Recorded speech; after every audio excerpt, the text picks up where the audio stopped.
The Iluyomades new church, waiting for Pastor Adeboye's reaction. Who is waiting for Pastor Adeboye's reaction? Will it be another story of rift, faith, and forgiveness by Henry Efosa? People had waited with bated breath, wondering what next for Pastor Iluyomade, former pastor of the City of David, Lagos, after serving out a 3-month suspension imposed by the top hierarchy of the RCCG. No one was sure, because he maintained a dignified silence and continued to attend special services at the Redeemed Camp on Lagos-Ibadan Expressway. Yet, there was hushed anticipation, the air thick with suspense.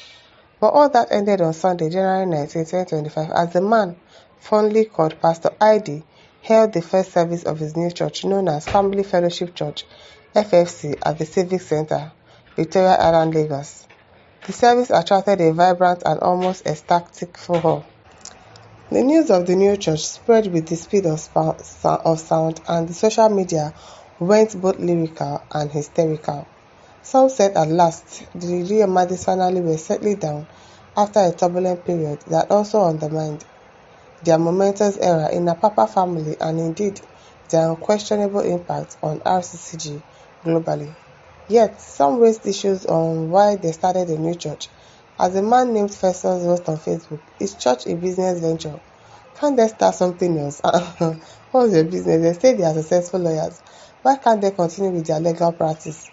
Another one, a member of RCCG, on a WhatsApp platform, roared, I was told that over 300 people attended the first service, and now the third service had nearly 800 people in attendance.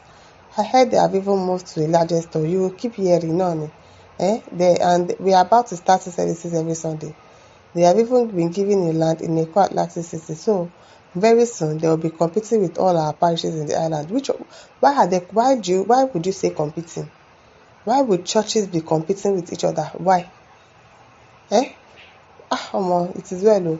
Why would you think that, it is competition that is the next thing for you because, they are now doing 2 services, they have members. Of course, they are going to have members. They are going to have members. I heard many COD members are abandoning their Trinity Towers to join them. He continued, and they have their fan base already. Especially that his wife. She has a cult following. Our women are all over the place, including governor's wife, female ministers. They are all just waiting for her to come out. Probably because they are good people. If they were not good people at RCG City of David, they wouldn't have people joining them in their other churches. Probably they just announced because that day they had their program that they said they had like about 300 members, and people were like, Pastor Iluyomade has started this church. We are going to visit there. So why do you say they are going to start competing? What's your business with that?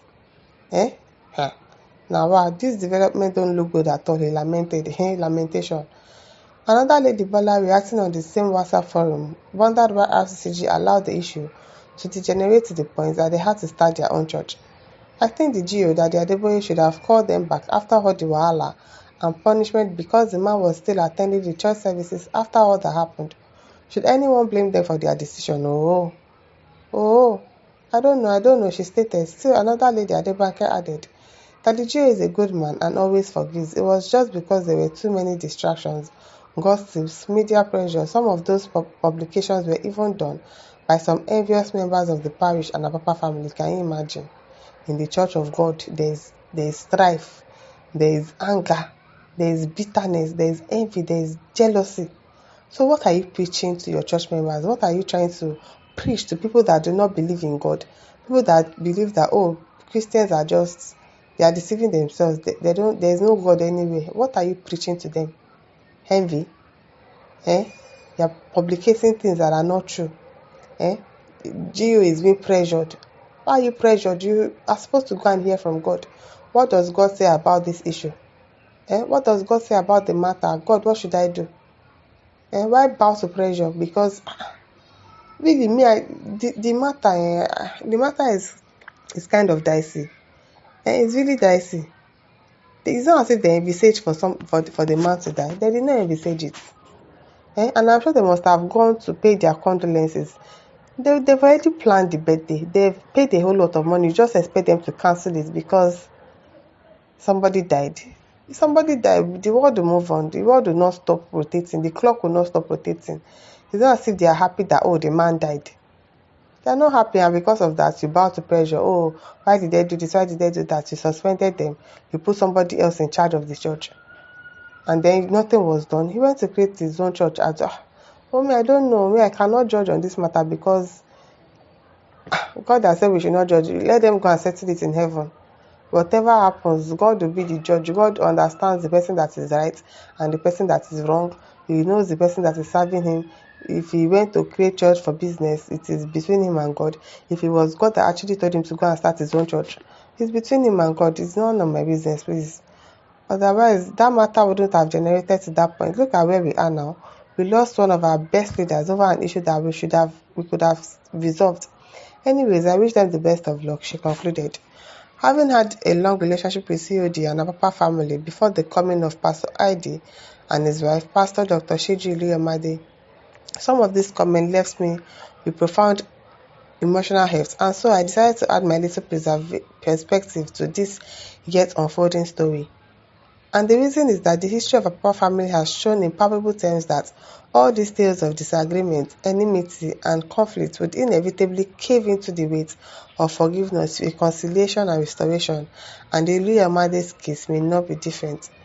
A perfect example is the Pastor Tony Rapo issue. I doubt anyone would have the kind of impact he had on the Apapa family. He was a pioneer pastor. He grew the church, had fanatical followership, and was like Pastor Adeboye's first son. The GOs showered him with incredible praises, but then some major crisis set in after he was posted to London to start a parish. The conflict that followed shook Apapa family. Thank God there was no social media then, because there would have been an unbelievable turmoil. Pastor Rapo eventually left RCCG to start his own church called the Present House, and the church is doing its own unique things today, yes. For many sycophantic RCCG members, Pastor Rapo would remain an outcast before Pastor Adeboye and RCCG. I don't understand why they do that. I don't understand why you be fighting God's battle for him, or you turn somebody to a mini God and you be fighting his battle for him. I really do not understand that. But Pastor Tony Rapo was not the only prominent pastor that left RCCG under cloud of controversy. Pastor Etua Igodalo, he also did. He left the church and almost immediately founded his own church called Trinity House. Pastor Etua didn't leave with a smile. So what is going on? Why is it always the same pattern? People are living with issues. Then they should look into it and probably try to resolve it. He left with a scowl, pain and disappointment for the church he gave his youth, really. And so they really need to know what is going on that is making people to live in an angry manner. It is well. Adeboye says, very unique, comprehensive and pleasant article. I believe the ovation is loud now for Adeboye to step aside. This founder of the church was very simple to the core. Hence, his activities are worth emulating as not to be greedy. Says, well, whatever that is happening, no concern me. Anybody, it is between them and God. God should be the one to judge the matter. Hey, listeners, over to you. Leave your thoughts in the comment section. Don't forget to like, to share, and subscribe. Thank you for listening. See you some other time. Bye.